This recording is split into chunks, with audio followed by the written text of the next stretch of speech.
नमस्कार। आज अ, हम लोग समझने की प्रयास करेंगे स्टडी इन ओवरसीज या विदेश में पढ़ाई। तो विदेश में पढ़ाई, इसमें ना कई सारी चीज इकट्ठे आएंगे, जैसे फॉरेन ट्रेवल। विदेश जाना मतलब पढ़ाई के लिए जाए या आप किसी चीज के लिए जाए, है तो वो ट्रैवल ही ना। जी। अच्छा, जैसे हम लोगों ने पढ़ाई के मामले में क्या देखा था? फोर्थ हाउस, नाइन्थ हाउस और जी। ट्वेल्थ हाउस, याद है ना? जी। जी। फोर्थ हाउस मतलब basic education, higher education, that is ninth. और ट्वेल्व एजुकेशन कौन सा है? Twelve abroad. एजुकेशन के साथ रिलेशन में कौन सा है?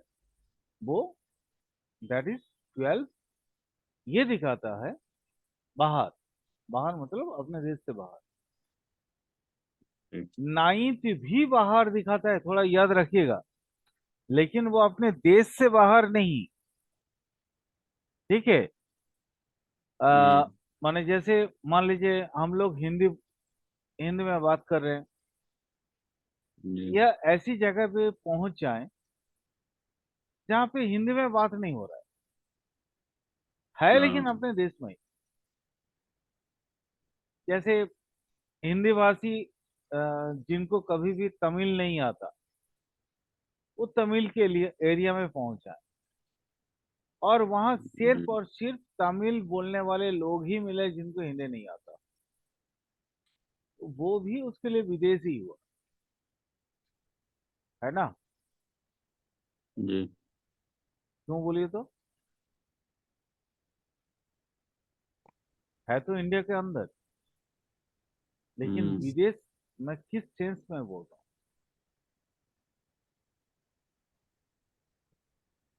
अरे बताइए सर।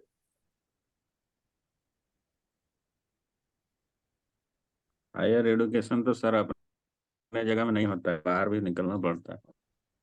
नहीं नहीं, वो ठीक है, ठीक है, ठीक है। चलो कोई बात नहीं। मैं विदेश चेन्नई को इसलिए बोलता हूँ क्योंकि वहां तमिल चलता है, हम्म। और अपने को तमिल आता नहीं है।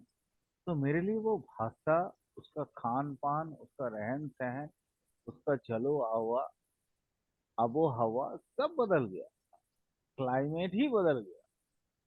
तो सर वो मेरे लिए देश में होते हुए भी विदेश जैसा लगता है। जैसे लगता है हम किसी दूसरे जगह पे आ गए, ऐसी जगह पे आ गए हम्म। जहाँ मेरे बातों को कोई समझने वाला नहीं। जी। अगर वहाँ कोई हिंदी भाषी आपको मिल जाए, कितना सुकून मिलेगा, सोचो तो। सोचो खाली। हम्म। वही बात है। चलो थोड़ा इसके रूल्स को जान लेते हैं।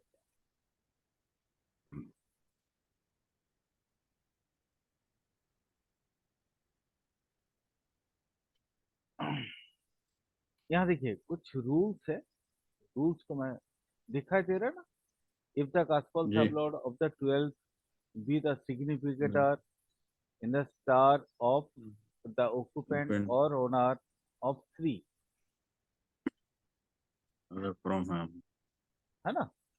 यानी कास्पल सबलॉर्ड 12 का अगर सिग्निफिकेटर बन जाए, या तो ओनर के रूप में या तो ओक्यूपेंट के रूप में, तीन का, तीन का, तीन क्या है? अवे फ्रॉम हाउस, तीन घर से दूर। नाइन, नाइन मतलब होता है अब्रॉड, बाहर। यही नाइन्थ बता रहा था, जैसे अभी हम लोग बता रहे थे ना कि नाइन मतलब चेन्नई, हम हिंदी भाषियों के लिए अब्रॉड है वो।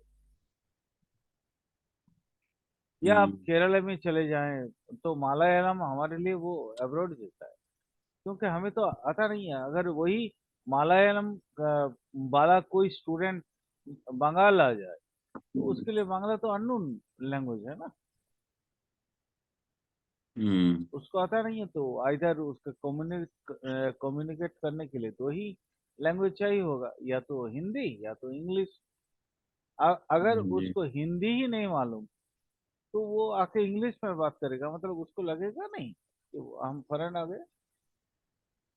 जी। नाइन्थ का मतलब सिर्फ अब्रॉड ही नहीं होता है, नाइन्थ का मतलब होता है लॉन्ग जर्नी, लंबी दूरी की यात्रा। 12 स्टे इन अब्रॉड, ये इस बात को याद रखिएगा। हम्म। 12 अगर संयुक्त ना हो उनके कुंडली में तो वो बाहर में जाके रहने की क्रिया नहीं कर पाएंगे। बहुत महत्वपूर्ण चीज है, इसलिए 3 9 12 बोलते हैं कि 12 का जो सिग्निफिकेटर है वो 3 9 12 दिखाएगा। 12 का जो सबलॉर्ड है वो 3 9 12 दिखाएगा। ये तो हो गया सिंपल अब्रॉड, क्या हम विदेश जा रहे हैं, ये हो गया मतलब 12 का सबलॉर्ड 3 9 12 दिखा दिया, मतलब ये श्योरिटी आ गया कि मैं विदेश जा रहा हूँ। बट हम्म। किस लिए जा रहा हूँ ये अभी तक पता नहीं। ठीक है, तो विदेश जा रहे हैं तो एक सिंपल, क्योंकि 3 9 12 तीनों ट्रैवल दिखाता है, तो यहाँ पे एक चीज कह सकते हैं, that is foreign travel. Clear? जी। फॉरेन ट्रैवल क्लियर, ये प्रॉमिस है इसकी। ये जो 3 9 12 का जो कंजन पीरियड आएगा उसमें हम 3 9 12 मतलब हमारे दशा अंतरदशा या दशा अंतरा, दशा भुक्ति अंतरा डीबीए में अगर 3 9 12 आ गया मतलब हम विदेश जाएंगे, ये तो कंफर्म हो गया, ट्रैवल है ना। हम्म। लेकिन क्या वो स्टडी के लिए है अभी तक मालूम नहीं। अभी हम सिर्फ इतना ही देखना चाह रहे थे कि व्यक्ति विदेश कब जाए, विदेश कब जाएगा। अगर 12 का 12 हाउस का सब लॉर्ड 3 9 12 दे दे तो आप समझ लीजिए आप विदेश जा रहे हैं। विदेश हमारे लिए तो क्या बोलते हैं, नेपाल भी तो विदेश ही है ना, चेन्नई भी तो हमारे लिए विदेश ही है ना, हम्म। केरल का तिरुवनंतपुरम हमारे लिए विदेश ही है। अब यहाँ डिपेंड करता है कि एरिया वाइज, यानी out of country, out of country जाने के लिए अपने को अब ग्रहों की सन्निवेश करना पड़ता साउंड कट यार। है। हेलो, अपने को आउट ऑफ कंट्री, यहाँ ये 3 9 12 मतलब चेन्नई, नेपाल या कोई भी मतलब दैट इज इक्वल ना। हेलो, सुनाई दे रहा है? हेलो।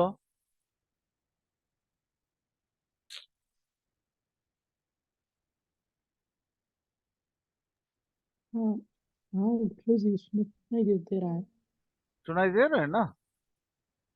हम्म। कोई भी तो बोलो भाई, हमको लग रहा है हम दीवार से बात कर रहे दे रहा है सुनाई, उनका नेटवर्क प्रॉब्लम है, हैं। अच्छा ठीक, धर्मदेव सर का। अच्छा ठीक, कोई बात, कोई, कोई।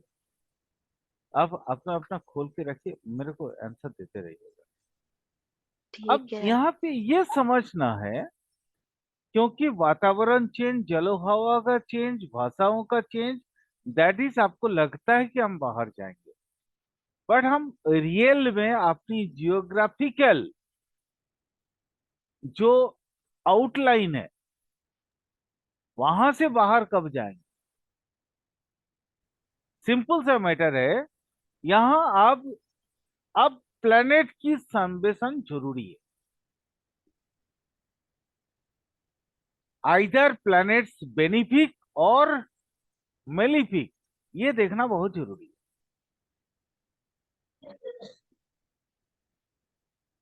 बहुत सिंपल चीजें बता रहा हूँ, थोड़ा याद रखना। इसलिए मैं लिख के दे रहा हूँ ताकि ये वीडियो में आप लोगों को ये सारी चीजें मिल जाएं और आप इनका उपयोग पूरी तरह से कर पाओ।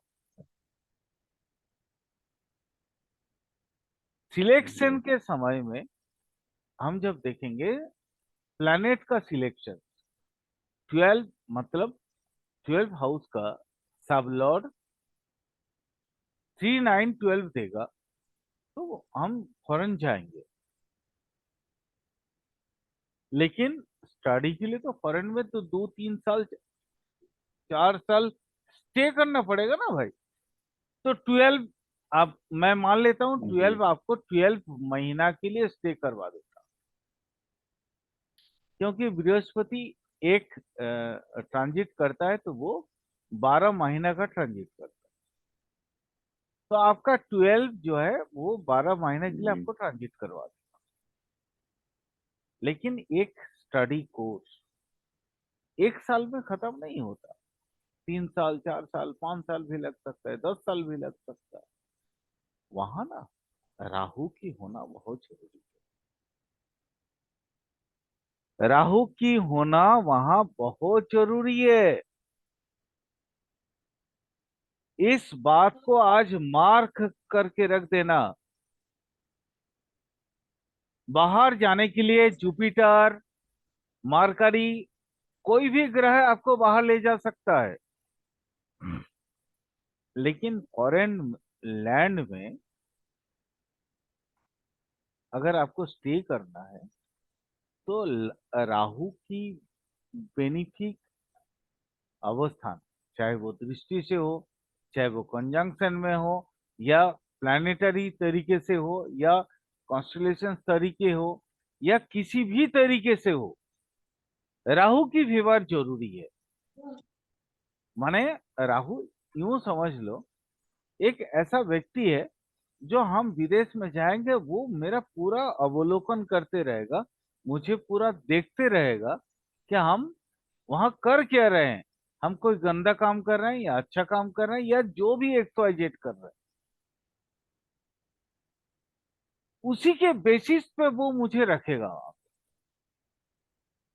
चाहे साल भर के लिए हो, चाहे 2 साल के लिए हो, या 10 साल के लिए हो, जो भी हो। इस बात पे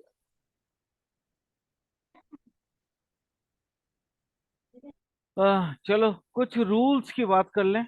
ये तो हो गया रिसर्च वाली बात, बट कुछ रूल्स की बात करें। यहाँ देखो, हम्म प्रिंसिपल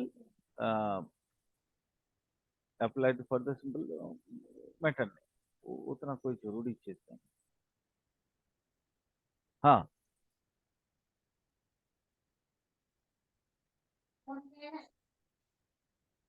यहाँ देखिए, let us first of all know the principle according the KP for this consideration. यहाँ से थोड़ा और रूल आ रहा है, रूल्स को समझते हैं। मैं खाली इसलिए लिख के रखा हूँ ताकि आप लोगों को मेरे एक मित्र हैं, उन्होंने बोला था कि लिख के बताना, लिखना मतलब केतु होता है।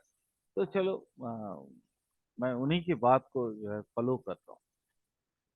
एक्चुअली क्या है, कोई भी व्यक्ति one will have the opportunity to go overseas, यानी विदेश।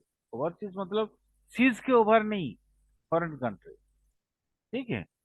ओनली व्हेन द 12 का sublord is a significator of house 3 9 and 12, but is it for study?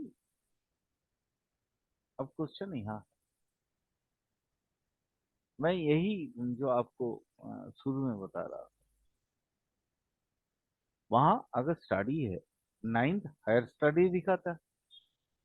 अगर विदेश आप हायर स्टडी के लिए जा रहे हैं और 9th इंक्लूडेड है, दैट मीन्स आप हायर स्टडी के लिए विदेश जा रहे हैं, यानी आफ्टर ग्रेजुएशन। मैंने स्टडी में आप लोगों को पढ़ाया था कि 10+12 या ग्रेजुएशन को भी आजकल मान लिया जाएगा 4th house. But after graduation आपको मास्टर मास्टर करना हो, या आपको क्या कहते हैं, पीएचडी करना हो, या जो भी चीजें करनी हो, वो 9th हाउस से आप देखेंगे। तो 9th मतलब ये तो आपका हो गया, 3 9 12 हो गया, तो मतलब आप हायर स्टडी के लिए जा रहे। बट अगर फोर्थ का आपका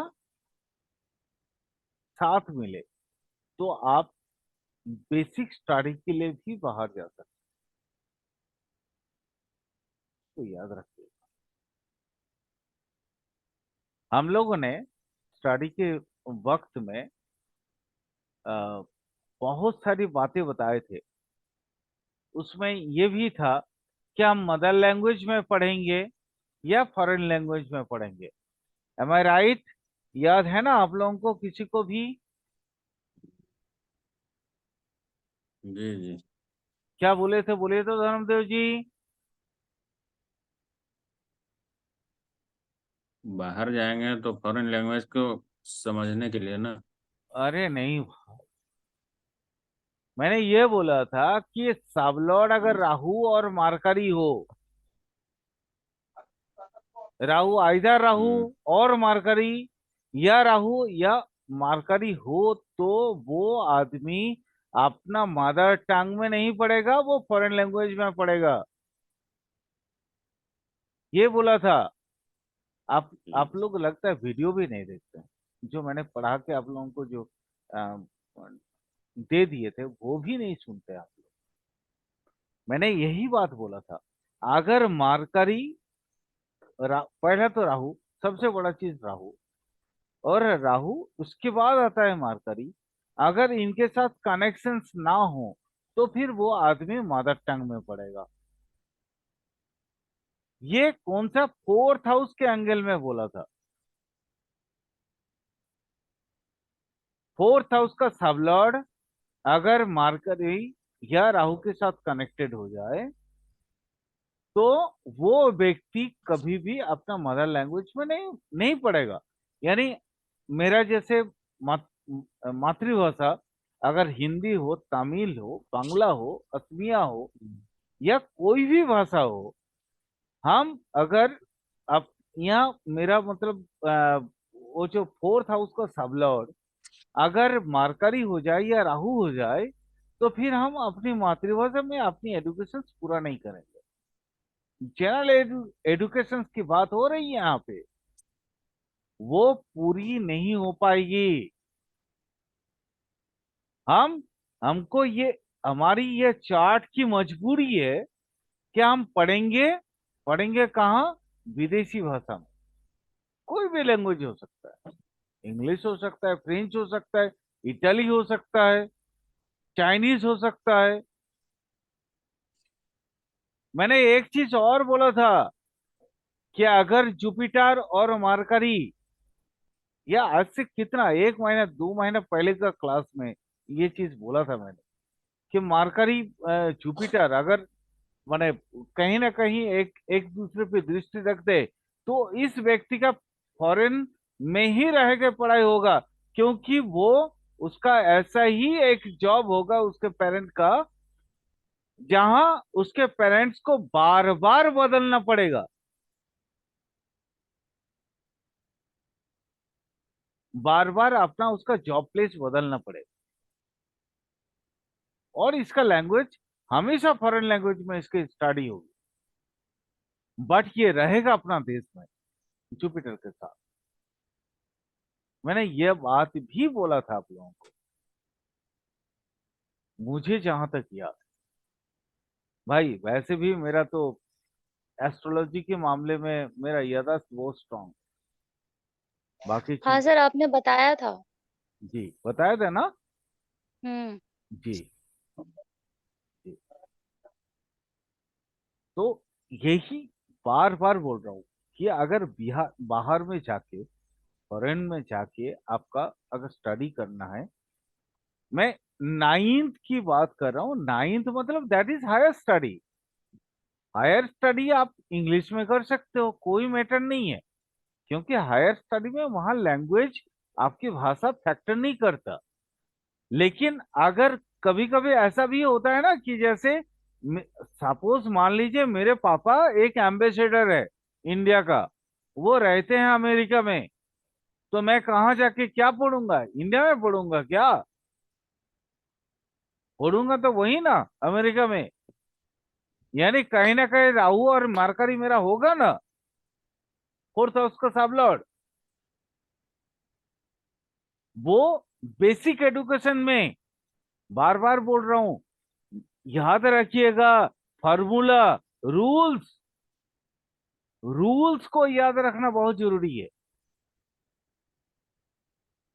अगर आपके पास रूल नहीं है, रूल याद नहीं है, तो आप एस्ट्रोलॉजर नहीं।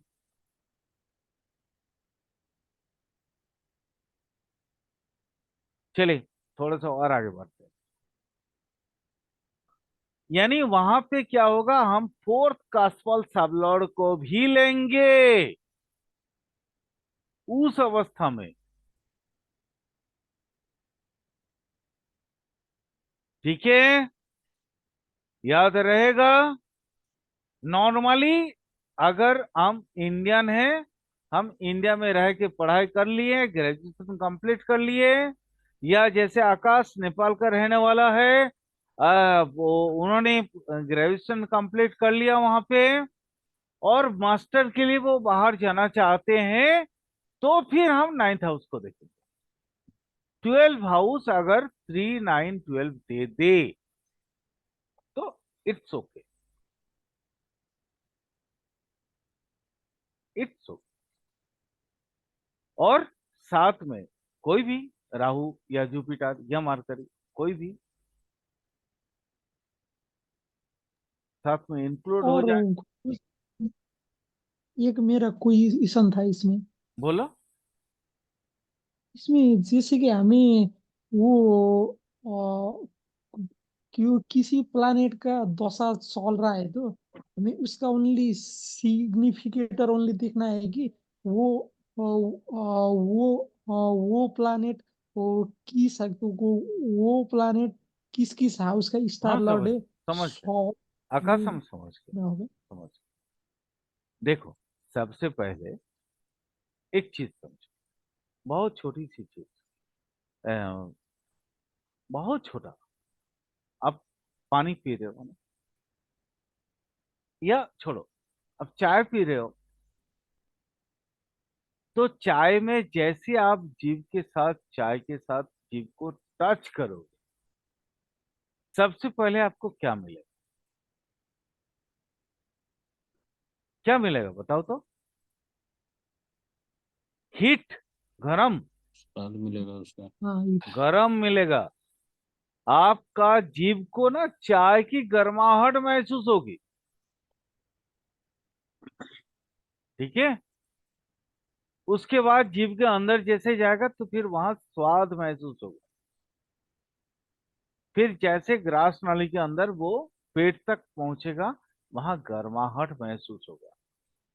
तो भाई मुझे बताओ, आप एक ग्रह को समझना चाहते हो, तो सबसे पहले उसके गर्माहट को समझोगे, या पेट में जाने के बाद वो गड़बड़ी क्या करेगा वो समझोगे?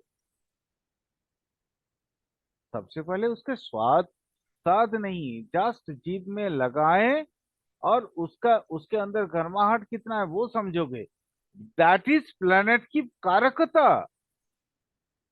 एक प्लेनेट की कारकत्व आपको जानना बहुत जरूरी है। अगर अगर आप प्लेनेट की कारकत्व को नहीं समझ पाएंगे, तो आप ना, वो जैसी चाय में या कॉफी में आपका जीभ का टच होगा, वो उसकी गर्माहट को जो समझने का प्रक्रिया है जीभ के द्वारा, वो नहीं हो पाएगा। दूसरा क्या है, जैसे जीभ के अंदर जाएगा तो टेस्ट मिलेगा। टेस्ट मतलब ग्रह की कारकत्व तो समझ गए आप।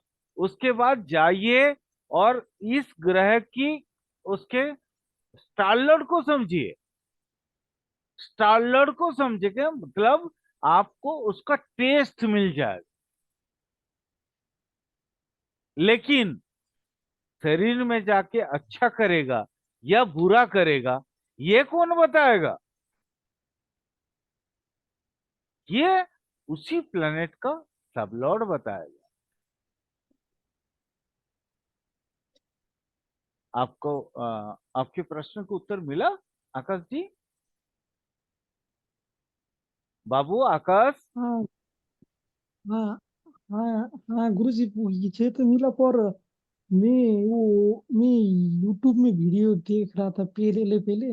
वो क्या कह रहे थे कि वो जिसका भाई मेरे महादशा भाई चल मेरे भाई मेरे, उसका एक सेकंड, एक वो एक था सेकंड, एक उसका सेकंड। सब लॉर्ड।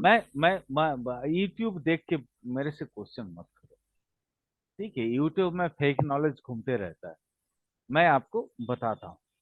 अच्छा सोचो, आप एक देश के अधिवासी, दशा महादशा, माने महादशा, दशा, अंतरा या भुक्ति की बात कर रहा हूँ। दशा भुक्ति अंतरा, डीबीए, जिसको बोलते हैं महादशा, अंतरदशा, प्रत्यंतर दशा। सिंपल। आकाश, आप जहां रहते हो, जिस जगह रहते हो, जो गांव में रहते हो, वहां क्या होता है? जिस एरिया में रहते हो, आपके पास अगर कोई सुजोग या सुविधा आने वाला हो, तो पहले कहां से वो निकलता है? आपके सेंट्रल गवर्नमेंट से, है ना? आपके जो सेंट्रल गवर्नमेंट, नेपाल का जो सेंट्रल गवर्नमेंट है, वहां से कोई चीज इम्प्लीफाई होता है तो भी ना आप लोग ये आशा लगा सकते हैं कि हमारे पास तक ये पहुंचेगा। यस और नो? इस यस, यस। लेकिन बीच रास्ते पे वो खाएगा कौन? किसको खाने का चांसेस है? आपका भुक्ति। आप मान लीजिए, गवर्नमेंट आपके लिए, आप ईच एंड एवरी वन के लिए 1000 रुपया दे दिया, और आपके पास वो पहुंचा ही नहीं या कितना पहुंचेगा, वो कैसे समझोगे आप? वो व्यक्ति, गवर्नमेंट ने 1000 रुपया दिया, आपका जो बिचौला है, यानी आपके एरिया का जो प्रधान, माने एक्सट्रीम लेवल पे प्रधान, मतलब पंचायत प्रधान की बात नहीं कर रहा हूं, ठीक है? आपका जो वहां के मेन लीडर है, वो है भुक्ति। सबसे पहले पैसा तो आपके जोन में आएगा ना, क्योंकि आपकी जो प्रोविंस है, 5 प्रोविंस है, तो 5 प्रोविंस के प्रोविंस का जो मेन लीडर है, प्रोविंस माने जो मेन चलाता है, उसके पास पैसा आएगा, वो है भुक्ति। अब वो सोचा कि यार यार, बहुत आ गया, बहुत हो गया, पूरा उठा के रख देते हैं। 1000 रुपये दिया, हम सरकारी तौर पे ये बता देते हैं कि हम 200 रुपये दे। भुक्ति आपको फेवर नहीं किया, आपके अंतर आपके फेवर में। आपके गांव का जो पंचायत प्रधान के पास ये पंचायत व्यवस्था पता नहीं वहां पे है या नहीं, आ, वहां पे पहुंचा और वो 200 रुपया आपके पास पहुंच गया। उन्होंने एक पैसा नहीं खाया, सरकार ने दिया 1000 रुपया, आपके पास पहुंचा 200 रुपया। ये है दशा, भुक्ति और अंतरा। दशापतिनाथ आपके फेवर में है, भुक्तिपतिनाथ आपका शत्रु है, और अंतरापतिनाथ आपके दोस्त हैं। तो दशापति ने जो भी दिया, दशापतिनाथ जो भी दिया, वो डायरेक्ट आपके पास नहीं पहुंचता है। पहुंचता है तो एक प्रक्रिया के तहत। मैं आज ओवरसीज पढ़ाने के बजाय आज आपने क्वेश्चन कर दिया, मैं डीबीए पढ़ाना शुरू कर दिया। कोई बात नहीं, चलो ये आप लोगों के लिए भविष्य में काम ही आएगा। डीबीए कैसा होता है तो सब भुक्ति अंतरा कैसे काम करता है। बट ये यहाँ हमारी स्टडी इन अब्रॉड का कोई मैटर ही नहीं था। बट आप मुझे बताओ, क्या आपके पास प्रॉपरली पैसा पहुंचेगा जब तक भुक्तिनाथ देगा नहीं? बताओ, बोलो।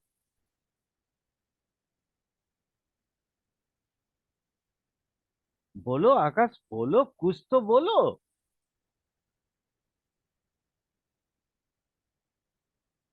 हाँ गुरुजी, आपने क्या कहा? क्वेश्चन फिर से कहिए ना। तुम क्या खाना खा रहा था? छोड़ो, मैं बता रहा हूँ। नहीं नहीं, मैं सरकार 1000 रुपया दिया, दैट इज दशापति। भुक्तिपति वहां से 600 रुपया रख लिया, या क्या कहते हैं, 700 रुपया रख लिया, 900 रुपया, 800 रुपया रख लिया। और माने एक तुम्हारा जो प्रोविंस है, प्रोविंस के प्रधान के पास पहुंचा दिया बाकी 200 रुपया।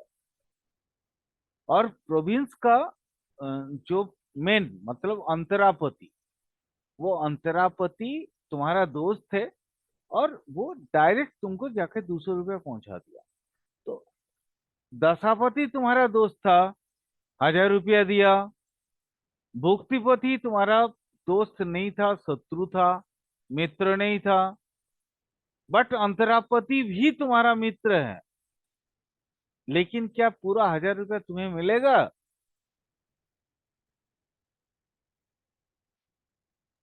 भाई नहीं मिलेगा। वो तुमको वही 200 रुपया ही मिलेगा।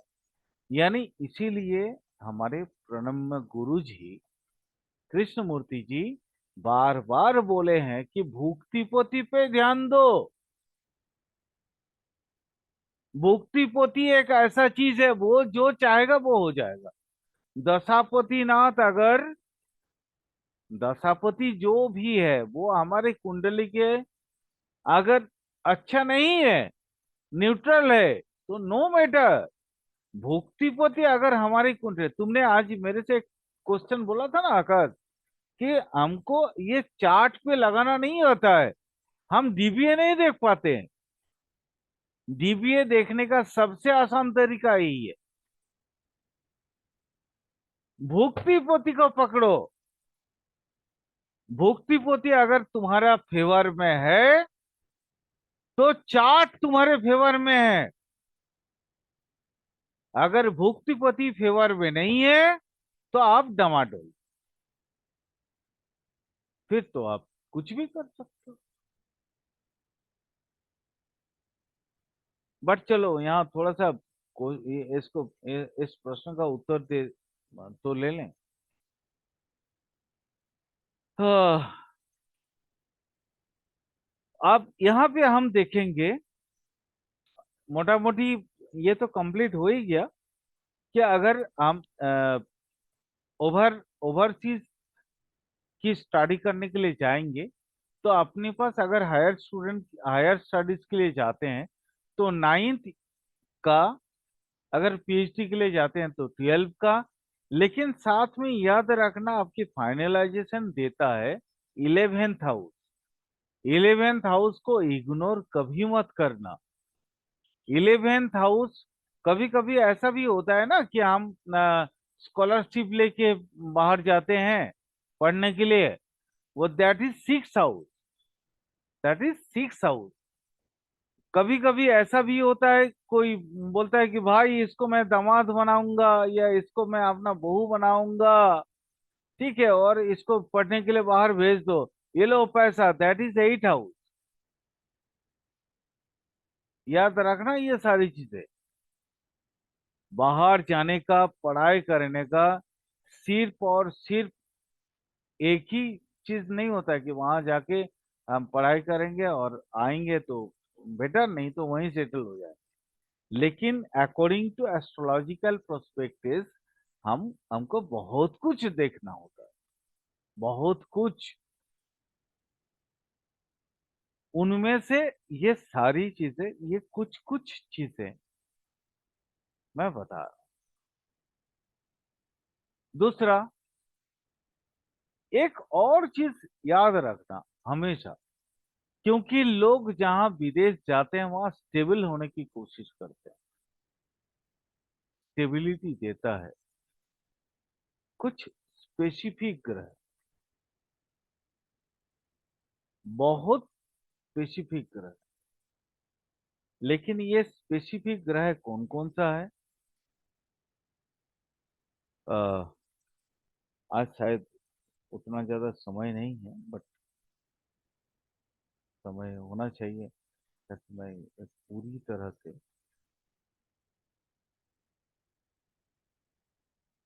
इस पे काम कर पाऊँ। ये कौन मैसेज भेजा, untenanted independent planet, placement of house, each house, house of nakshatra, house of lord, ये ठीक है क्या गलत है? अच्छा, मैटर ये नहीं, मैटर ये हाउस ठीक या गलत देखना नहीं है, देखना है स्ट्रेंथ ऑफ प्लैनेट। देखो, आपके पास सोर्स सबलॉर्ड, सबलॉर्ड कौन सा, ट्वेल्थ का सबलॉर्ड है ना, बहुत इजीली देखा था। सुन, देख देख, बहुत आसानी से देखा। आपके पास स्ट्रेंथ है सिर्फ और सिर्फ ट्वेल्थ का सबलॉर्ड, ठीक है।